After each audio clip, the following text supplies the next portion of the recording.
Bell Tower keeps 2 ships in port. You're going to plant that package in Administrator Wang's office.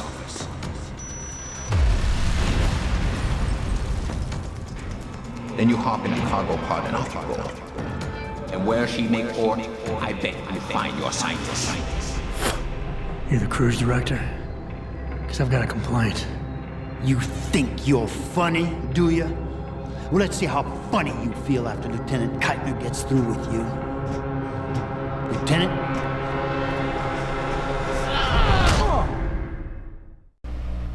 It's useless to resist. This chair has a built-in EMP field generator. Your augs are nothing but dead metal right now. Is that so? No doubt they will have reset to Factory Zero. You need a limb clinic. You can't have it both ways, you know? You can't play the good cop when you've been playing the bad cop. You think you're clever, don't you? But this ship is heading to a Bell Tower naval base, a military facility for the confinement and interrogation of unprivileged belligerents. And when we get there, we're going to take you apart.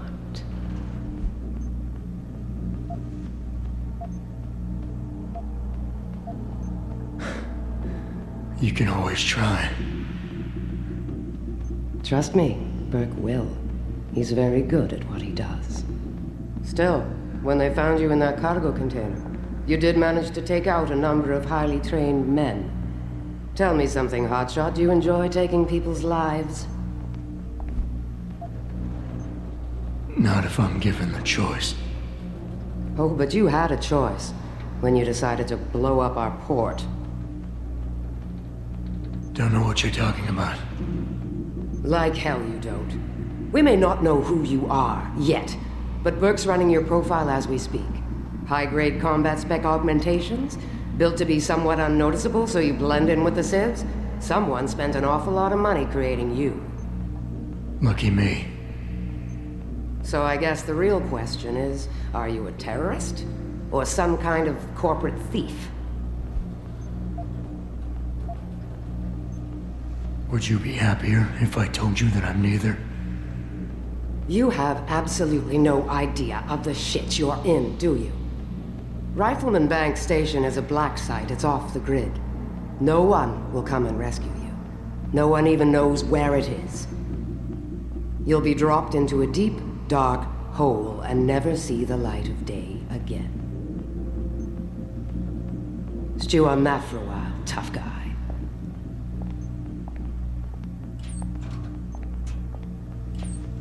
Commander Burke and I are returning to the base. Keep a close eye on him. You've secured his gear? Yes, sir. Locked in one of the rooms upstairs, sir. Good. Then you have your orders. Pritchard. Are you there? Pritchard? Damn it. So we're joined right now by some special guests. These 3 gentlemen were very instrumental in helping to create the missing link. Hi, I'm Hubert Corriveau. I was the environment director on the DLC, which was mainly coordinating environment, the production of environment. My name is Frank McCann. I was the senior level designer working on the whole cargo, so the ship was mine at some point.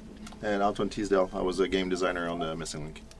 And one of the first challenges we faced when we did the missing link was having to basically create that chair and find a reason that we could take away Jensen's augmentations, right? Yeah, removing the augmentations to weaken the character of Jensen, introduce as well the main bad guy, Burke, was such a challenge. At the beginning, we wanted to have Jensen's like almost held on the ceiling through chains, and then once he gets free from his constraints, we're actually falling on the ceiling, very weakened, all bloody. To really and stuff. stress that vulnerability. Oh my god! But just technically trying to do that was very difficult. So we said, you know what? Just reusing Jensen sitting in the chair was much more easier, and then we went from a very conceptual type of design for the chair. Basically the most overwrought assets in the DLC. We spent around 10 days just doing the chair to try and convey that it's an impressive chair that could disable Jensen.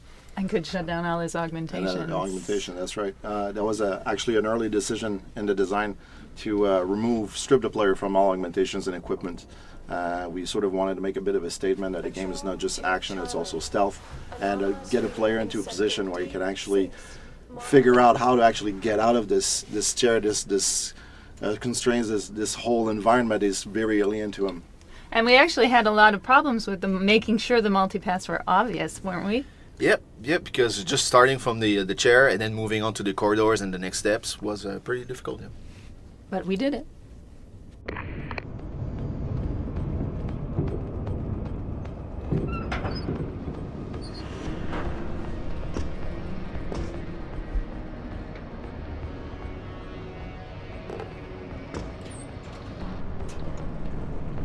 So, what do we got? Are we sinking to something?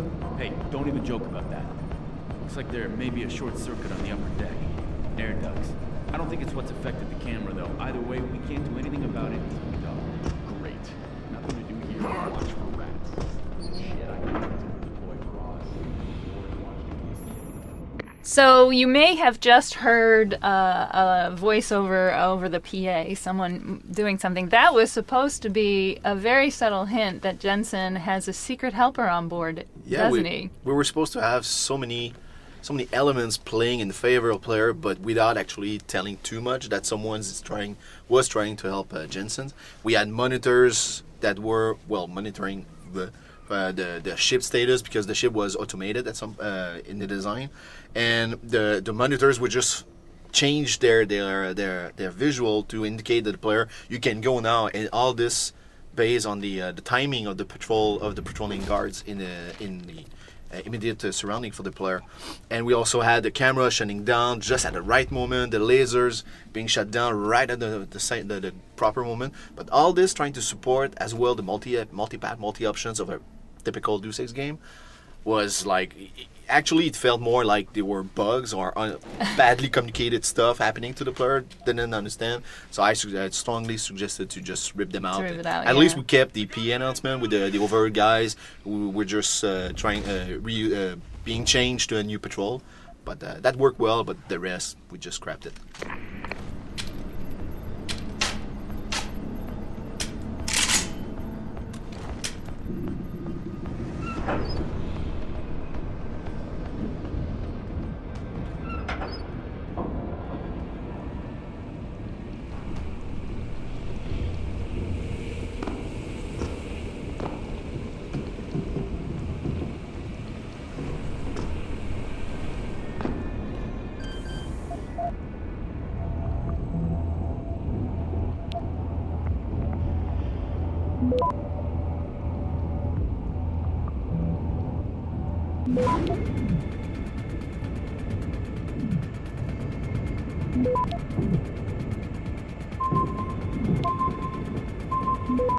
Access granted.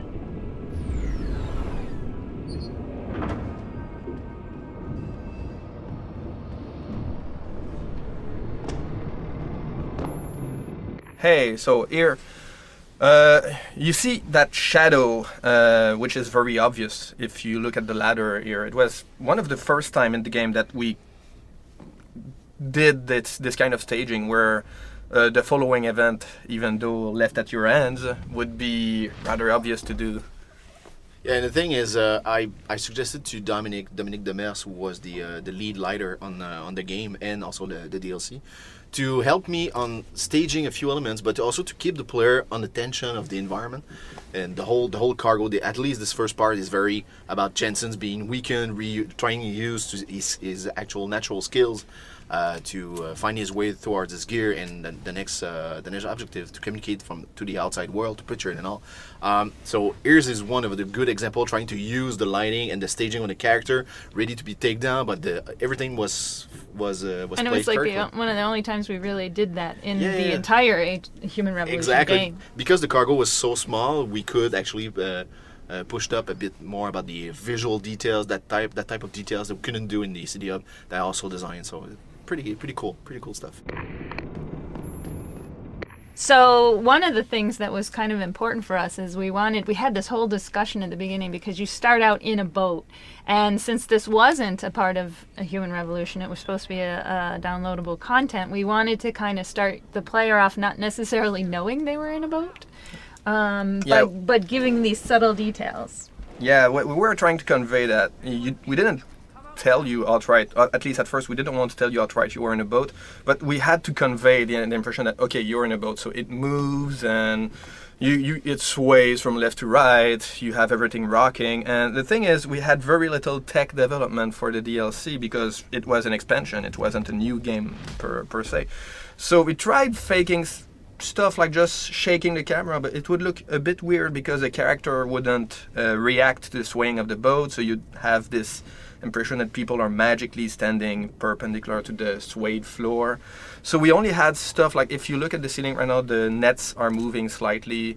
We had a few animated objects to try and convey, and of course sound ambience mostly gave away the idea that it was a boat, but we were very limited in how we could convey the feeling that it's a rocking boat and there's a storm outside.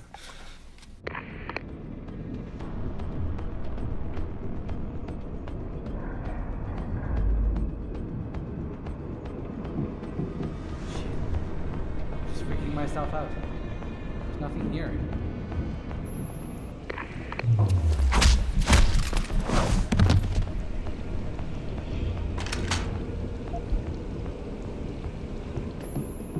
Yeah, from the playtest, those alternate paths inside the corridor itself came out very strongly, very good, and I'm pretty proud of those because I try to add alternatives to just walking down the corridor based on the timing of the patrol, or adding the infamous air vent, which I didn't want to do, even though we do have some air vents in the cargo, as it is obvious. But those work very well, so I'm pretty proud of trying to put the player in, trying to figure out using his observation and still using the ability of looking at the patrol, still in the same environment, like inside the corridor itself, but still slightly off and being safe, but you're not fully safe, so you have to time yourself between those openings, and it worked really well. I'm pretty glad about those.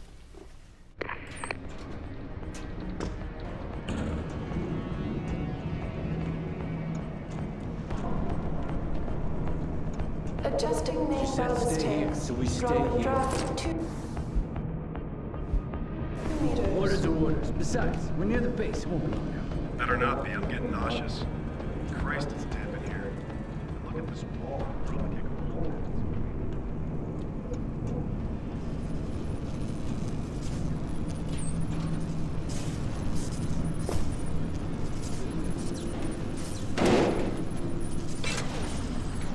Holding for dock confirmation.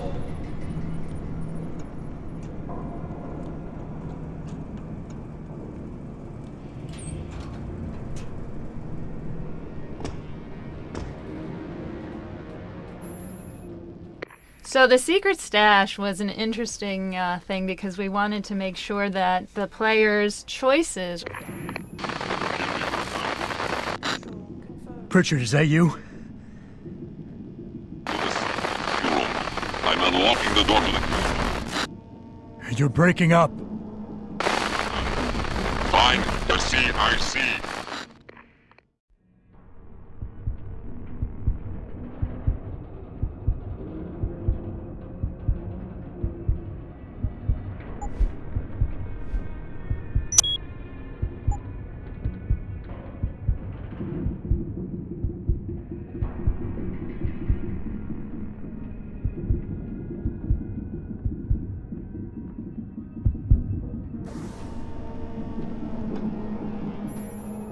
So the secret stash was an interesting thing because we wanted to make sure that the players' choices early on in the game would determine what kind of equipment they got here. Yeah, exactly. And through the initial conversation we had with Netanya. I mean, Netanya, Nadia, I always confuse it. Anyway, so yeah, during the conversation I suggested that we have some kind of a branching moment inside the conversation. Not necessarily just role playing for the player, which from time to time we wanted to support in some moment. Not always just debate conversation, but having those little moments that behind the scenes, the player without knowing, we're actually doing some checks, and depending on how you answer to Netanya, you actually have a different gear that we give you. So I basically have 4 scenarios that I triggered based on how you portray the conversation, how you did the conversation itself, and I just swapped the proper scenarios with the proper gear inside. And we were always curious because we didn't want to make it super obvious that you're picking stealthy and not stealthy when we were writing the dialogues, but we had to. And then the whole setup of the stuff, because we had to get across the idea that it had been left behind by the secret helper. More importantly, what we created is people kind of realize, but Jensen is all bloodied up, and once he gets his suit, he's all clean. And we basically did if you notice, after you take the stash, you'll notice a bunch of little medical pads, bloodied and stuff, as though Jensen had washed himself with, he cleaned himself with the medicament, the medical supplies that someone provided him there. And it was the first time basically that we had a swap of character during the gameplay. So that was one of the rare technical development that was done for the DLC.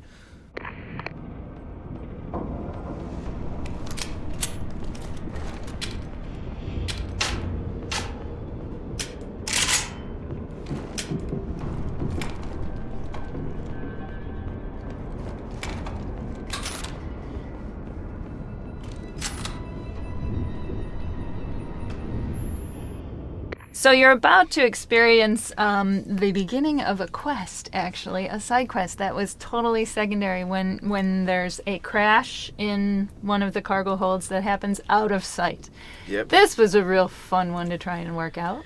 It's a typical issue where we already have the level design pretty nailed and produced, and we're trying to polish the experiment, but we're still waiting on the actual scripted event itself and how to push it further.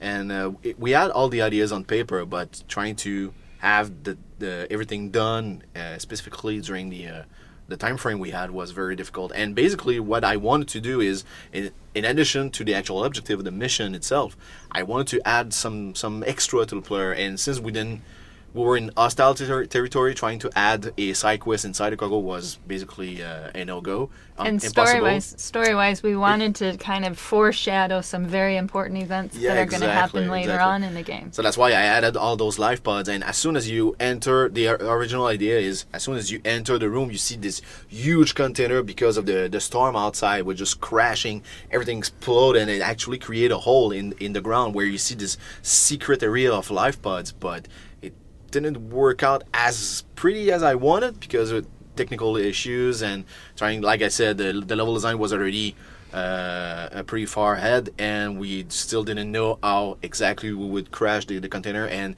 the amount of time we had to do, and we had to actually create this type of scripted event. So basically very at the end, we were able, with Steve Trukowski, the audio designer, helped us on working the audio part, and then with the FX, we had a very tiny container just falling. So if you go very quickly, you can see the container itself, but we had to make sure that the physical space between that event and the player did not screw up anything where the player trying to interact with it and whatnot. So.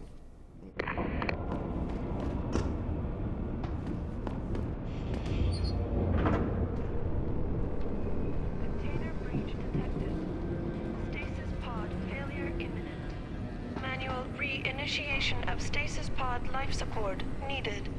Stasis pod O2 saturation levels decreasing. Service oxygen delivery system.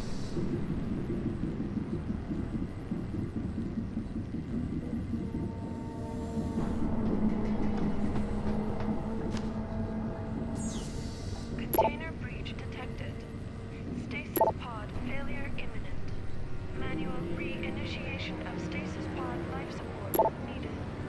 Stasis pod O2 saturation levels decreasing. Service oxygen delivery system.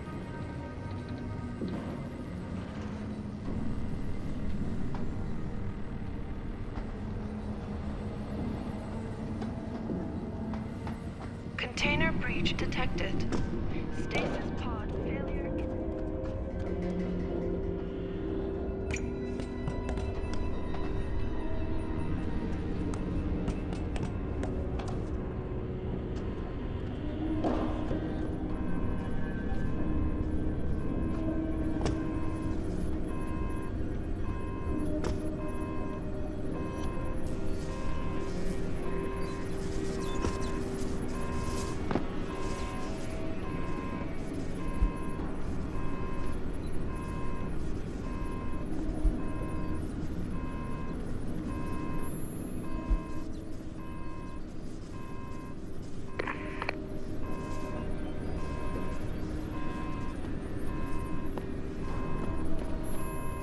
So right now we're looking at our lovely little secondary objective where we have someone is locked inside the life pod and their life support, because of the accident with the containers, has all their life support is slowly failing. And we kind of wanted to encourage the player to basically try and save this person so we could have a later payoff for your good deeds, and also to form the rest of the story.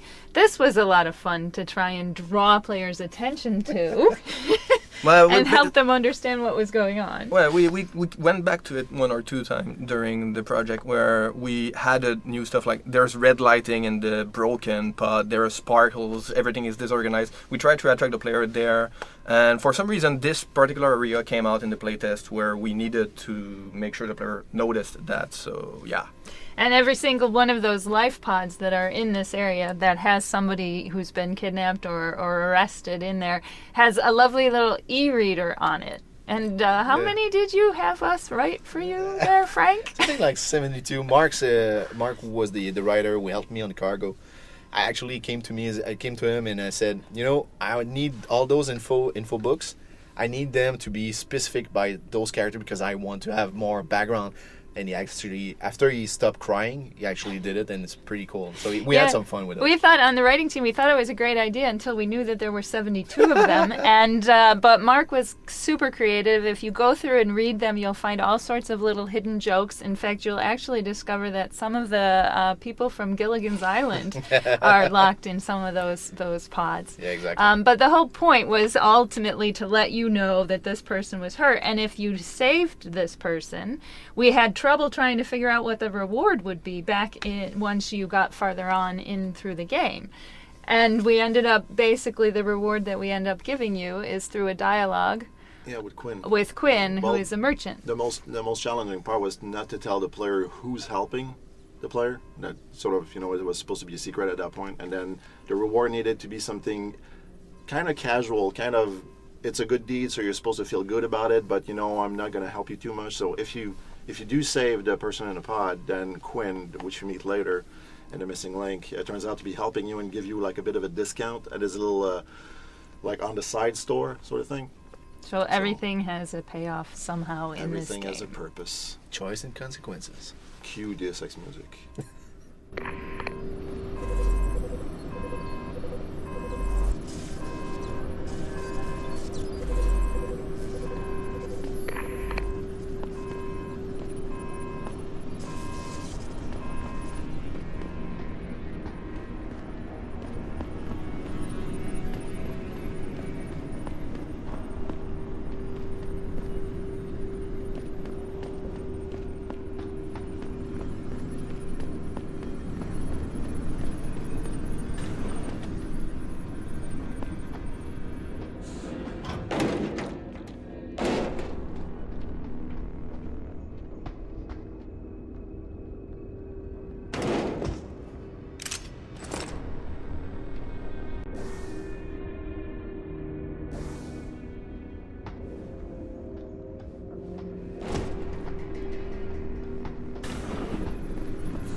Yeah, over here we have the first cargo room, the first big environment that I wanted the player actually to play around with the environment. You can actually see the exit of that room towards the bridge, towards your actual next objective.